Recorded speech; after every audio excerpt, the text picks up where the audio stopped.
Hey all, Scott here. I'm legally obligated to state the following. 3 hoes and a Merry Jesus birthday is on December 25th. Christmas is almost here! The time of year all about facial hair and obesity and whatever the hell a Yuletide is. But most importantly, it's about the joy of getting a Red Dead Redemption 2 Collector's Edition that includes everything except Red Dead Redemption 2.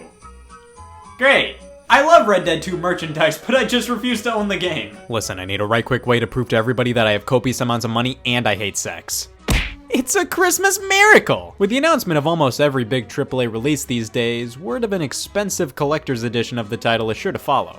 Ah, the collector. Hey! A steaming pile of virginity who cares deeply about how his Yo-Noid cartridge looks. Almost every pop culture medium has collectors, but I'd argue video games are a special case. They're inherently collectible. Many titles can only be played on specific hardware, sometimes with specific accessories. Couple that with the fact that video game preservation simply hasn't been taken as seriously as other artistic mediums when it deserves and needs to be, and hopefully you can see why I, alongside many others, find collecting video games to be a fulfilling hobby. And it's pretty obvious, video game publishers know this, and thus offer limited versions of their games, coming with all sorts of this. I think the first collector's edition most people remember was The Legend of Zelda Ocarina of Times, which was a value-soaked box. It came with a gold cartridge. You don't see that every day. Ever since that release, collector's editions, limited editions, special editions, whatever you want to call them, have gotten increasingly popular for publishers to offer. It can be fairly pricey in comparison to the standard releases, so when one is announced, it's fair to ask, alright tough guy, why should I buy this? Well, luckily, I got an early Christmas present in the form of a bunch of irrelevant collector's editions, so let's take a look at them all and see what it takes to be a good collector's edition. Alright, what do we have here? Oh, Aliens Colonial Marines.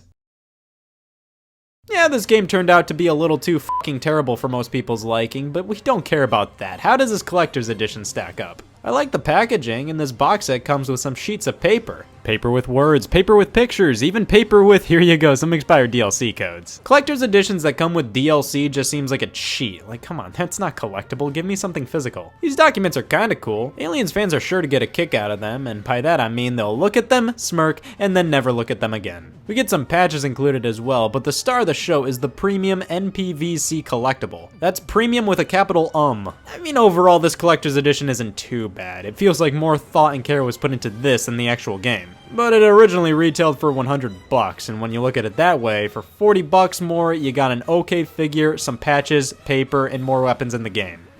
The Mega Man Legacy Collection, a great way to experience the series in my opinion, released on PS4, Xbox One, and PC in August of 2015, with a 3DS release coming later in February 2016. Alongside physical releases of the PS4 and Xbox One versions, Capcom also released a collector's edition exclusive to the Nintendo 3DS. So we get the game, some postcards, which I really want to know if anybody actually used these things as actual postcards instead of doing the tried and true, "That's cool." But of course, the main event is the amiibo. This box set comes packed in with the Smash Bros. Mega Man figure, now gold flavored. Alright, few things about this. 1. This comes in a completely blank package. Cool. 2. From what I've read, this amiibo doesn't have any exclusive features to it in any game.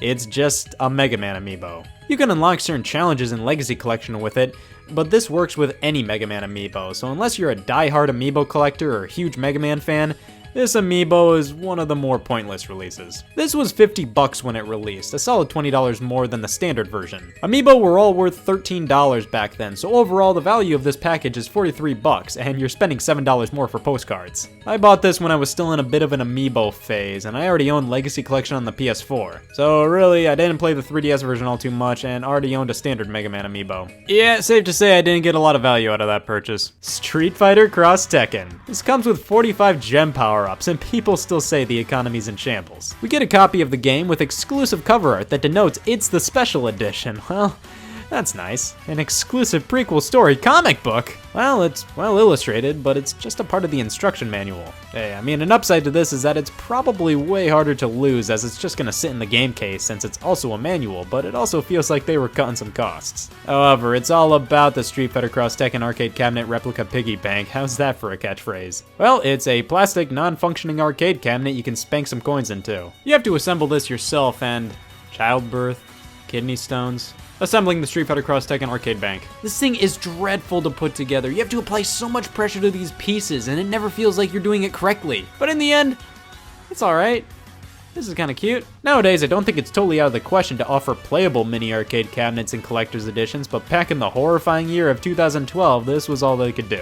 I believe it retailed for $70, so for $10 more than the regular edition, I think this was definitely passable. Life is Strange Limited Edition. This one is simple and straight to the point, and in my opinion is quite good for the price. A hardcover art book, the game's soundtrack on CD, and a downloadable director's commentary, all in a nice box. I mainly like this one because it includes stuff that actual collectors and big fans would legitimately enjoy and get use out of. They all fit the tone of Life is Strange, plus it was only $10 more than the regular edition. At that point, why not pick up this version? Ooh, Call of Duty World at War, a game based on World War II, how fun! Now this one is pretty lame, just a bunch of multiplayer bonuses are included, but what do you get physically with this box? Well, a box for everything to come in, that's nice, and also a collectible canteen. Well, I'll be. I can't wait to drink out of this thing and consume water and swallow liquids. My night's ruined. This canteen doesn't open at all, it's literally just a prop. I feel like it would have cost them less to just buy real canteens that you can actually drink out of. Now I don't have a canteen to drink out of. What am I supposed to do in a life or death situation? Don't worry guys, we'll have plenty of canteens. I stocked up on World at War Collector's Editions. You fool! Hey, Xenoblade Chronicles X. This is the game with the yellow round guy, right? Yeah, during the Wii U era, I bought a lot of Nintendo published stuff just to support them in their time of need, and that included buying the special edition to a game in a series I am not into. At the very least, this is a really classy, well done release. We have an insanely meaty art book, a matted art card, alright, and the game soundtrack on a USB drive. Now this thing feels substantial, it feels quality, and it's fucking dreadful. It only includes 10 songs from the soundtrack. You'd think since they were putting it on a USB flash drive instead of a CD, it would be easier for them to include the whole thing. On top of that, the flash drive can only hold 800 megabytes worth of content, which makes it next to useless to use as an actual flash drive. And on top of that, there's messy DRM with the soundtrack, meaning you have to keep the flash drive in to listen to the songs. At least it looks cool. A blue light flickers when the drive is inserted and it gives off vibes of the skills in the game. You see, I can Xenoblade a little bit. Saints Row 2, everybody's favorite Grand Theft Auto game until a real Grand Theft Auto game comes out. Look at this nice tin, it's like there's a real back in front of me. We get an art book, which feels like trash. The quality of this paper is in line with kids menus, and plus out of all games I want to see art from, Saints Row 2 is definitely not in the top 10. A money clip, and finally, I have a bullet USB drive. It comes with a bunch of wallpapers and can store a full gigabyte of data. Well, there you go. Saints Row 2 narrowly beat Xenoblade X for Game of the Year. And that's about it. Overall, not the most impressive out there. Holy shit, it comes with a poster. This one ain't too bad. It doesn't include any big cool things, but it includes enough small things to make it interesting. Batman Arkham City. This is one that really gets a lot right. A really high quality statue of Batman alongside an art book, a DVD copy of a movie, a soundtrack, and a mountain of DLC codes. Now you may ask where the game is. Oh come on guys, you got so much right and then you put the game in the art book. That's just inconvenient. Really, collector's editions can be cool. It's just there's a lot of things going against many of them. Sometimes they're anything but collector's editions. They might be overproduced and thus put on clearance, ending up cheaper than the standard edition because guess what? Nobody wants a toilet-sized box with Easter eggs in it. This copy of MVC Infinite has been rotting at my Best Buy since launch. Guys, if no collector has bought this thing by now, nobody's ever gonna buy it. You know what stings? When there's like a billion different editions of a game. Ubisoft does a lot of this, where there's the standard edition, deluxe edition, gold digital edition, ultimate digital edition, the Spartan edition, and the Pantheon edition. Who's like, man, I want this $160 one, but I don't know about that $220 one. And when certain content is only in certain editions and there's not one version you can buy that gives you all the content, that's just dumb. Also, I hate it when collector's editions come with box art that's just straight up worse than the standard edition. Smash Bros. Ultimate, the special edition comes with a slick Pro controller and a steelbook. That's awesome, but it doesn't come with the standard case for the game, and let's be honest, this steelbook does not compare to this artwork. Weirdly enough, Nintendo of all companies doesn't do a ton of limited editions. They do them every now and then, like with Breath of the Wild. We got a special edition and a master edition. For $100 you got a Switch carrying case, a map, a CD, and a coin, and for an extra $30 with the master edition you got a statue of the Master Sword. I personally didn't see much value in either one, so I passed. But that's the thing about collector's editions. Most items included in them aren't inherently valuable or rare most of the time. They're just supposed to be little things that collectors and diehard fans would find cool. So yeah, while many of them are kind of waste of money, and you're probably going to look at the things included maybe twice and never again, it's all about whether you see value in the purchase. And damn it, I wanted the keychain with Puyo Puyo Tetris. Collector's editions can be lamer than lame sometimes, but hey, if you personally see some value in one, go for it. It's not like some of them are the only versions released of certain games, falsely advertise their contents, include items that you're never going to use, take up 500 square feet of your house, are ludicrously overpriced, or one of 15 different versions, none of which come with all the content, or just called Collector's Edition on the box for no reason. Yeah, that would be ridiculous! Hey y'all, Scott here. We're officially 1 year away from next Christmas, which means only one thing: Merry Christmas! And I'm looking to celebrate the only way I know how. Poorly. It's the same story every year. Oh wow, a video game? Fantastic! But how can I convince onlookers that I really mean business? Collector's Editions! Because how else will I prove I'm a true fan? By playing the game? Ew! No, obviously, the only way to truly love video games is for them to become a problem. Well, I could move. Now, I've already discussed Collector's Editions in the past, but you know, the damnedest thing happened. I said f it. Let's take a look at more Collector's Editions throughout history and see which ones truly weren't worth your time, money, space, and which ones were even truly f***ing worse. It's the Fallout 4 Pip-Boy Edition! This was announced alongside the game at Bethesda's E3 2015 press conference, as we thought the Pip-Boy from Fallout was so cool, we made it in real life. The reactions to this were so genuine, so electrifying, so naive. I mean, they said it right then and there. This is basically just a shell for your iPhone, but I don't think that registered to anybody. You look at what people are saying here, and it's just a whole bunch of, well, I never thought I'd see the day my gaming interest would affect my groin this much. Then when the Collector's Edition launched, everybody's going, yeah, big whoop, just tape an iPhone to my wrist. And to that I say, that doesn't give you the same experience as the Pip-Boy. Now it does. For 120 bones, this Collector's Edition includes the Pip-Boy, Fallout 4, and the concept of matter. The game comes in this steel book, which feels premium, sure, but there isn't anything all too special about it. Same box art as the standard release. Hell, the back is the same as the front. Well, hey, at least we get a season pass. Ad. You know, it would make sense if that was included in the Collector's Edition, I say as I'm pointed to and laughed at by Bethesda. And they have the gall to list the Pip-Boy instruction manual as a feature. Hell, why not include these ridges too? Yes, it's in that classic Fallout style. Yes, there's some in-universe flavor text, but the bulk of this is genuinely just telling you how to fit certain phones in the Pip-Boy. iPhone 5, huh? Oh, well, how about iPhone 15? Yeah, this is the problem with designing anything around smartphones. Eventually, it's just not gonna work anymore. I'm not gonna act like it ain't practical to use a phone for this. You got the Fallout Pip-Boy app that connects to Fallout 4, meaning you can use this with the actual game.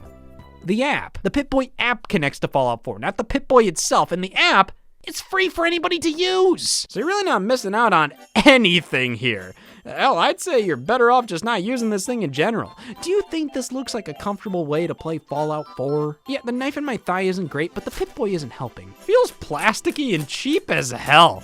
I can appreciate the attention to detail. It's a solid looking replica, and the fact you can wear it is neat. But this is a Party City grade prop, and the fact this edition has to list the manual and Pip-Boy stand as featured inclusions shows there's really not much else here. Honestly, the container's the best part. And I'll give the Pip-Boy edition this, that's a hard genre to impress me in.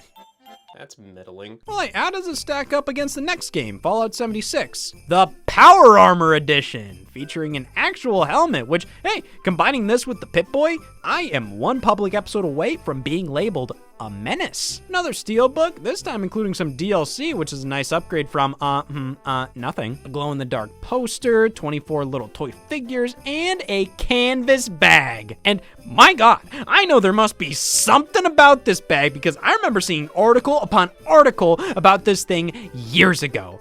I just never knew why. Oh, it's because in 2018, I actually couldn't read the words, "this bag and sucks." This is not a canvas bag. It is made of nylon, which was done to cut costs on a product that's already selling for $200. Could have charged $250, honestly.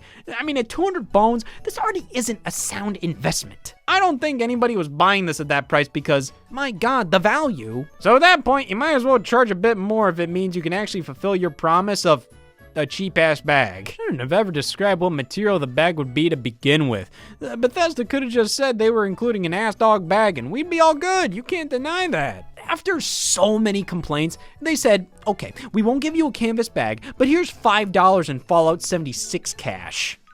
I can buy a canvas bag for $2! Well, eventually Bethesda conceded and finally committed to sending customers what was initially promised. So, hey, with this collector's edition, you ended up getting 2 bags and a $5 gift card. Damn, see, getting f***ed over really pays off. Somebody kill me. The life insurance will make me rich. To be honest, these Fallout ones aren't the worst collector's editions out there. I just think they're painfully underwhelming for what they promise to be. And when you're selling a collector's edition at $200 a pop, there's a certain level of quality that's expected here, and yet it is never met. Marvel vs. Capcom Infinite. For $200, we get 4 statues and a box of Infinity Stones. Ooh! For $200, I can also buy all this other crap. So why buy this collector's edition instead? Well, for starters, we get the game itself in a slipcover and steelbook with DLC included. This should be the standard. I mean, you're spending over twice, quadruple the base price, and they can't even throw in $10, $20, no, even $30 worth of downloadable content? Good on this game, man. Some of the collector's editions that don't include DLC, I feel like they're trying to take advantage of diehard fans with these high prices, rather than actually reward them for their loyalty and give them something worthwhile. This is my worth? It's the Infinity Stones, everybody! Let's put them right next to the image on the back of the box right here. Okay, alright, okay, alright, okay, alright. Notice anything? My money's gone! Okay, sure. They may look like plastic Easter eggs. They may not look anything like the promotional image. They may be false advertising. But damn it, they also suck! The statues are the draw of the package, honestly. But while I think they look decent, there's just this cheap, hollow sensation they give off. Honest to God, if you're willing to spend hundreds because you want something like this, you might as well just get something like this. Because they have to make a profit on this package, including the game and all the other trinkets, you're gonna end up with quality more in line with a premium action figure. Or eggs. Take, for example, God of War Ascension on the PS3.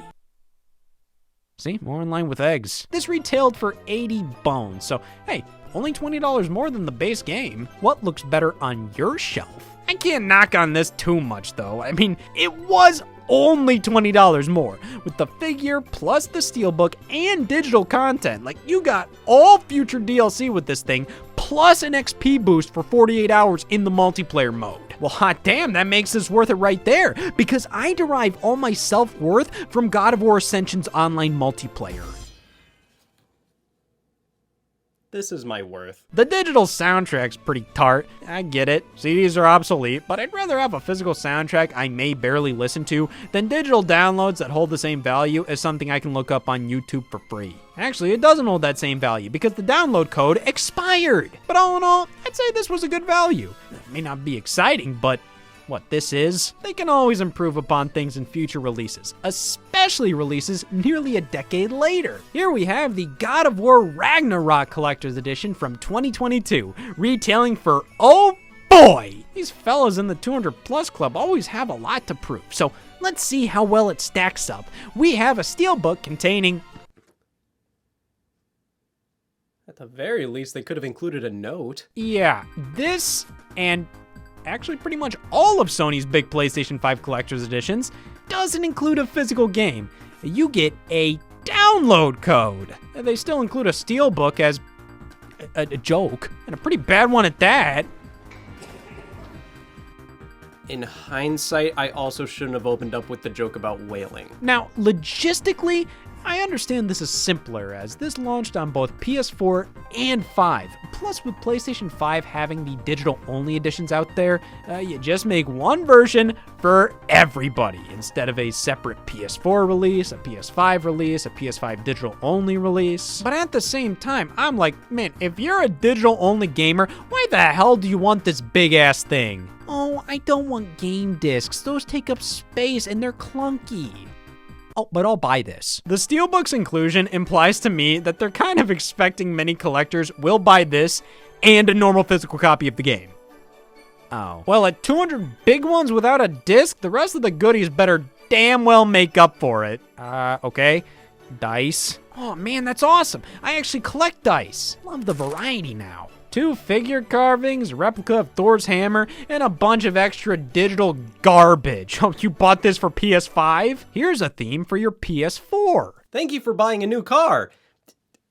Here's a fucking butter churn too. The best thing about this set is the attention to detail. I mean, it's night and day compared to the exact fucking opposite of that. I do really like how the collectibles included look as if they were ripped straight out of the game's world. It's almost like you could display them as if they were antiques without anybody questioning what the hell that thing is. But I just can't get over this digital code nonsense. At this point, I'd be happy if they didn't even bother including the game. If this is happiness, I'd hate to see what fucking pissed is. For $200, we get an RC car, an empty steelbook, and this face. There is an argument to be made that this isn't the collector's edition for the game. Rather, it's an RC car toy for collectors themed around the game. So what, this steelbook is just included for shits, giggles? Hell, why not both? Well, the fact the box art is the exact same as the actual game, how it's proudly titled Mass Effect Andromeda Collector's Edition, with the RC car practically being a footnote, the inclusion of a steelbook, all these official websites label it as the game's Collector's Edition. I don't know how else to take this. I'll go with poorly. Well, for 200 big ones, this car better be completely dependent on an iPhone app that isn't available anymore. Yes! This thing is actually pretty big and well put together, even has a video camera on the front. Like, if this included an actual physical controller and the game, damn, it might just crack disappointing. But at this point, you're spending $200 on just an RC car that requires an app to do anything. Like, man, you can get remote control mice for like $10. Without a functioning app, this is completely useless now. Back in 2017, it was just useless. Same problem I had with the Pip-Boy. Depending on this kind of stuff is a death sentence, but it's obviously easier in the short term to just rely on your phone's pre-existing technology rather than build and include your own. But I mean, look at the Modern Warfare 2 Prestige Edition from back in 2009. Night Vision goggles, plus a Soap McTavish bust to display them on, art book, steelbook, download code for the original Call of Duty, plus an actual physical copy of Modern Warfare 2. Oh, that's a nice bonus. All for 150 bones. Like, that's not too bad whatsoever, especially considering the night vision goggles actually work. Lots of the Call of Duty Collector's Editions include something cool like this. A drone with Black Ops 2, a mini fridge with Black Ops 3, Black Ops 1 included an RC car with video camera and a remote control for $150. Ain't that precious? So normally, they would offer a slimmed down, cheaper special edition for those who give a but like, not like that. Here we have the Call of Duty Ghosts Hardened Edition, featuring a steelbook, all the DLC, plus some other digital trinkets, and a bracelet. Finally, something to cover my oddly Call of Duty Ghost bracelet-shaped birthmark. All for $120. I mean, sure, the season pass alone is $50, so I mean, it's worth it, but is this really something I can put on my shelf and go, that's my pride and joy? Because there's only so many things I can say that about. Such a big-ass box, too, for such few inclusions. This could have easily been a third the size, but nah, the bracelets box needs to be as large as can be. But I mean, why stop there? Could have put it in something bigger because, oh, it's so special. Wow, Fire Emblem Shadow Dragon and the Blade of Light 30th Anniversary Edition? If they went all out for this, I can't imagine what they're gonna do for the 47th. So this was the first time the original Fire Emblem was officially released outside of Japan, and to celebrate, Nintendo went all out, acting as if this actually released for the NES in North America back in 1990. Full-blown box, manual, and map, a real-ass fake-ass game cartridge and Nintendo Power poster, a massive hardcover art book, and to top it all off, this release is so incredible. This is such a cool moment for the franchise. But you can warrant doing all this but not printing the damn game on a cartridge. But then, the Fire Emblem Fates Special Edition on 3DS had the exact opposite problem. Damn thing put too much on the cartridge. You get both versions of the game that were sold separately, plus the downloadable only version all on one card. This thing thing was crazy limited, yet held so much value. Well, if the game itself is this collectible, how collectible are the collectibles? A sock. Can carry your 3DS in this, or hell, anything that's roughly a fist in width. I'll choose pistachios. And an art book, which, I mean, may not be all too original, but I appreciate it. I feel like this is one of the safest bets you can include in a collector's edition. Ah, damn what, and the Dead Island bust isn't? But even with a decent one every now and then, collector's editions are an everlasting epidemic. Somehow, I feel things get more and more expensive every year with less stuff included while quality barely increases. These aren't for the collector anymore. They're for the sucker! Because at this point, half of the garbage these things contain are just a bunch of digital nonsense, toys that are relying on smartphones that won't work over time, low quality figurines, or just random things you're never gonna do anything with. They're just meant to fill up the list of inclusions on the back of the box. But hey, that's more reason for me to continue taking a look at these things every now and then. Because if I don't, who else is gonna tell you the Fallout 76 Power Armor Edition isn't worth it? Oh yeah, everybody.